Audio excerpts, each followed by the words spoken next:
Hi friends, and welcome back to another exciting and new episode of The Library is Open. So I hope you brought your library card. We're playing with perspective in this episode, as you can see. I've got my cup here. So, ooh, arty.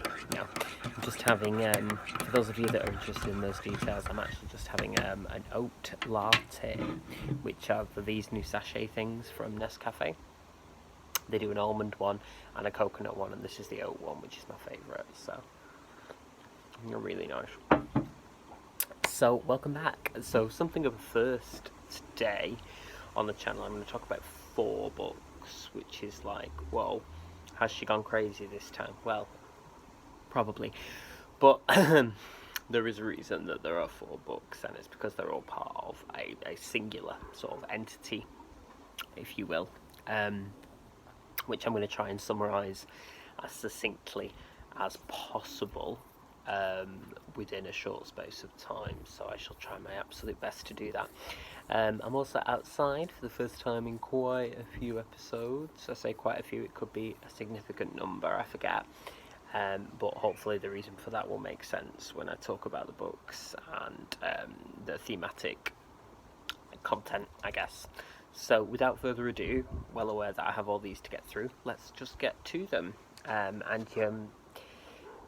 This is sort of like immediate video, if you will, because I read all these in the space of 5 days. It's like a little challenge I set myself because I went away for a day on the Monday of the week, and the Monday and the Tuesday, and took them with me. So, you know, it was like a little bit of a challenge, and I've finally finished them, which is fortuitous because the final one in the quartet is just been released, so it's quite, you know, up to date, as it were. So without further ado, the books in question are The Seasonal Quartet by Ali Smith, who I've never read any of her work before. But based on this, I definitely want to in the future. So the first one is called Autumn, which is the first book in the cycle. Beautiful cover there. All the covers are by David Hockney, I believe. So that's the first one. The second is Winter. Another beautiful cover there. The third one, somewhat predictably by now, is called Spring. It's gorgeous. And the fourth and final is called Summer. And you'll notice I have the hardback edition of this because, like I say, it's literally just come out. It smells so good. You know how, like, books smell great anyway, but certain papers or fibres or whatever smell better than others? Well, I suppose that depends on you. I was going to say taste buds then, but nose buds. So anyway, a little bit of background about the Seasonal Quartet. So these books first started coming out in 2016. The first one came out in sort of response to the Brexit vote, in which the UK foolishly decided to vote leave to the EU, and then they've sort of come out in successive years in response to you know, sort of like major events globally, nationally and globally, and they're all sort of interlinked, which while you don't need to have read the other ones to enjoy them individually, there are sort of like Easter eggs, Easter eggs of bits that cross over in various places, which is a really lovely touch, and altogether they sort of form this complete portrait of what life is right now, up to the minute, as it were. So I'll just try and summarise each one individually fairly quickly. So Autumn is about an older man called Daniel who is 104, and his neighbour, or his former neighbour I should say, Elizabeth, who is significantly younger, and it's about their kind of relationship and how they related to one another. It's also about Elizabeth's mum and their relationship and what happened in the aftermath of the Brexit election. And there's also stuff in here about art, which is a common theme throughout the series. And a lot of the plot centres around sort of identity and place in the world. There's an extended bit about Elizabeth trying to get a passport and the hoops that she has to jump through for that, and you know, it's quite a gentle way of of talking about those issues around belonging, identity, borders, so on and so forth. So the second one, which is Winter, is about a guy called Art who runs a blog called Art in Nature, and he had a partner called Claire. They're no longer together, and not Claire, sorry, Charlotte. Don't know where I got Claire from. Charlotte, yes, and they break up, but he's going back to his mum's for Christmas, and he asks this person he meets at a bus stop, who is originally from the Ukraine, I believe, to pose as his girlfriend. And then he also invites his estranged aunt, Iris, who was a sort of social activist from way back, so sort of putting down Grenham Common, so on and so forth, to stay with them. And it's about the sisters' relationship back and forth through time, so his mother and the Aunt Iris, and also Art and the person who is posing as Charlotte, real name Lux, and what their relationship to one another is. And this one brings in the artist Barbara Hepworth as well. It's a sort of sculptor and artist from Wakefield, I think it's Wakefield, which will become significant later on in the quadrilogy. Quadrilogy, eh? I need a sip of drink after that. The third one is called Spring and concerns a film. It's alright, my clothes horse just fell over, it'll keep. The third one is called Spring and concerns a filmmaker called Richard and his former collaborator / best friend Paddy, who she was a sort of writer, creator of quite avant-garde and socially engaged films, and she's dying, and it's about their relationship, and he is on a mission to sort of pay tribute to her. It also interweaves the story of a detention centre worker called Britt, who becomes embroiled with this young woman who is somehow able to defy the laws of physics, and they end up on a train together going up to Scotland, and all the characters sort of become embroiled with one another.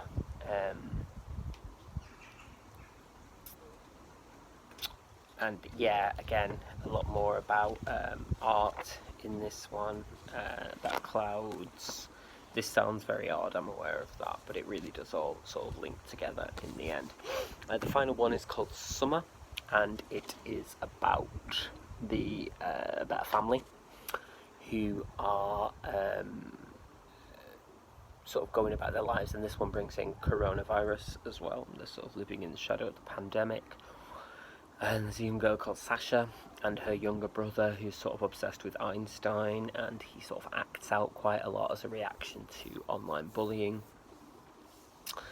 And he super glues an egg timer to her hand to give her the gift of time, as it were.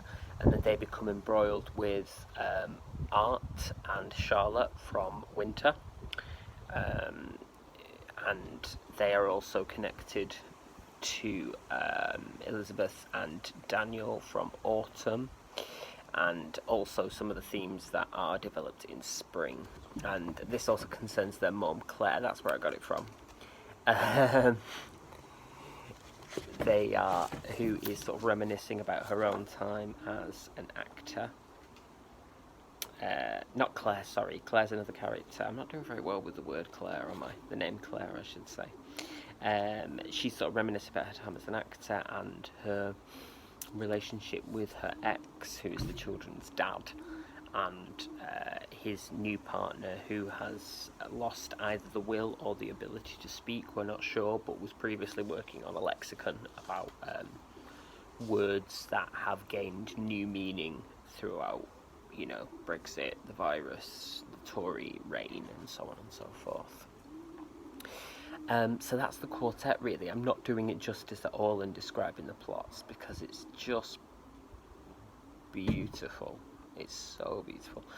Like I say, I don't have anything to compare this with in terms of Ali Smith's previous writing, but she's such a lyrical writer and such a...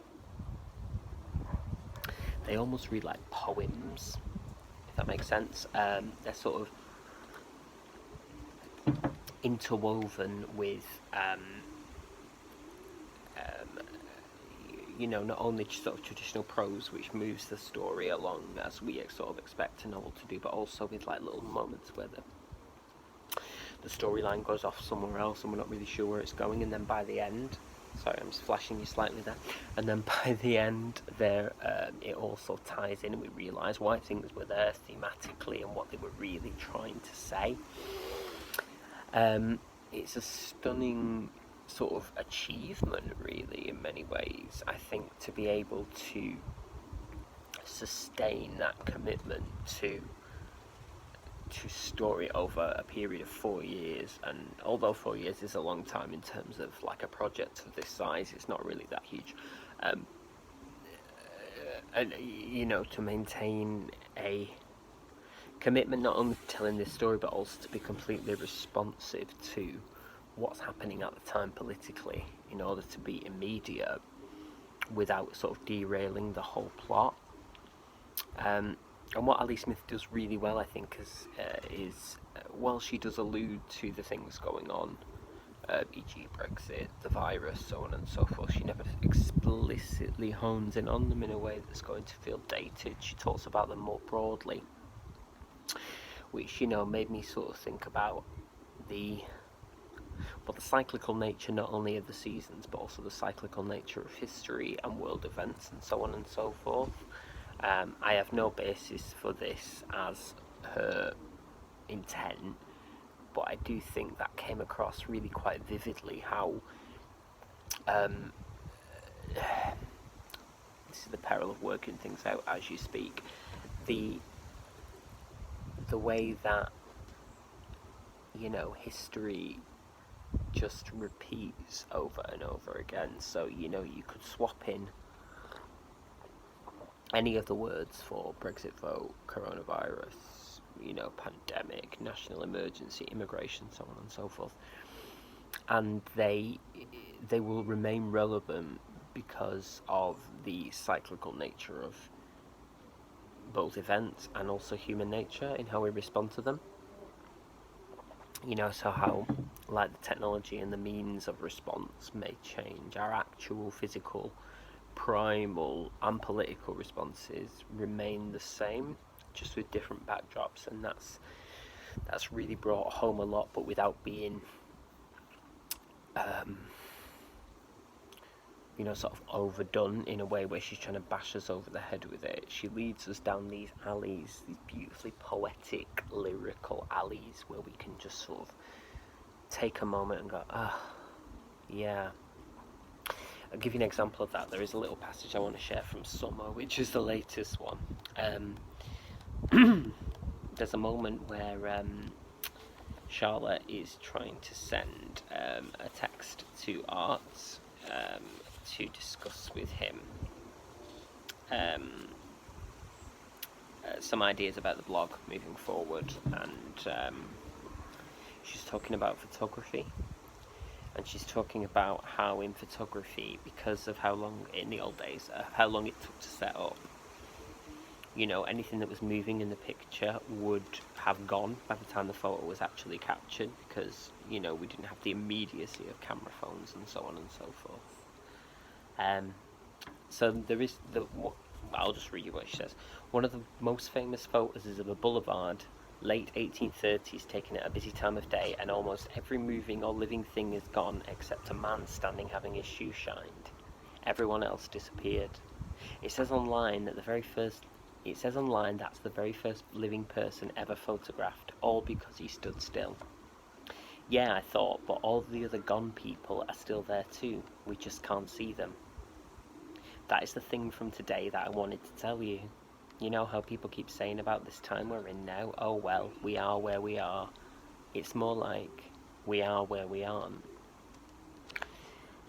You know, and I just sort of stop and reflect on that for a while, and I was like, you know, it really was one of those moments where I just wanted to sit and think about the implications of it, but also because the story is so addictive, and so, you know, fast-paced without feeling fast-paced. I don't mean sort of in terms of thriller length, I mean in terms of, I guess, intellectual stimulation. But I thought, yeah, and isn't that just so like, you know, the idea of the seasons, you know, the transitory nature of climate, of season, and so on and so forth, and they just keep, you know, rolling around whether anyone's there to see them or not, in the same way that a photograph captures a moment in time, but that actually the moment of time it captures can't be completely captured, and the things that happened during and in the aftermath of that photo exist still, even if they're not recorded. Maybe I'm going on a little bit of a tangent there, but it is something that made me think about, which is what I do in these videos. I tell you what they made me think and feel. I go as far as to say, bearing in mind it's August, and bearing in mind these take place over like 4 years, so technically speaking this is not allowed, but I would go as far as to say these are my favourite books of the year so far. Just because of how perfectly enmeshed in the time they are, without being. They feel up to the minute responsive, but also there's a quality of timelessness, because Ali Smith isn't constrained by the time period in a way that would make what she's talking about sort of one-dimensional or facile. As I said before, you know, it's great hair. It's about using those contemporary issues to highlight more universal truths, I believe. So yeah, that was the Seasonal Quartet, which I've actually owned, apart from the recent one, for quite a while, and just never got around to reading, and I don't know why, but, you know, maybe there's something in... I was poking around my books to take away with me for the 2 days, and my hand just hovered on them, so I just sort of wonder, you know, sometimes maybe there is something about, almost subconsciously, we kind of know what we need, and I needed to read it. So, and I'm just really, really glad I did and took a chance on it. Yeah, absolutely recommend these to absolutely everybody, irrespective of what you're into, irrespective of what your particular reading habits are, because I think they will become, in the future, seminal texts that talk about, you know, the way we live, or lived, hopefully, now. You know, what is true now and what has always been true, and also, you know, just purely beautifully, aesthetically, wouldn't they look amazing on your shelf? I'm not going to lie, the fact that this is a hardback and the rest aren't does sort of irk me, but I'll live with it. So yeah, that's the Seasonal Quartet by Ali Smith, and somehow managed to do that within the normal time frame of these videos, and I've done it in the outdoors because seasonal, so on and so forth. So please do let me know what you think, and let me know if you've read any of these before, or indeed any of Ali Smith's other work. I'm always delighted to hear from you, as you know.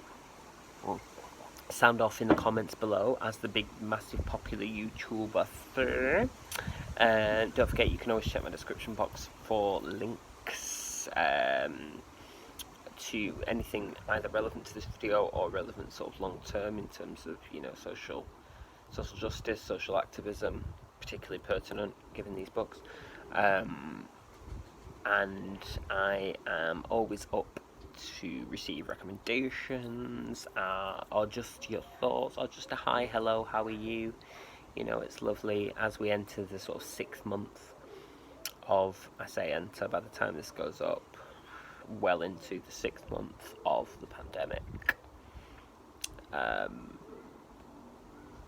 And you know, who the heck knows where we're going from here? Nobody conclusively, but I reckon Ali Smith would have a pretty darn good idea. Alright, my darlings, so put those library cards safe for me and take massively good care of yourself. Book sniffers of the world unite. Look after yourselves and each other, and I will see you in the next episode. Much love today and forever.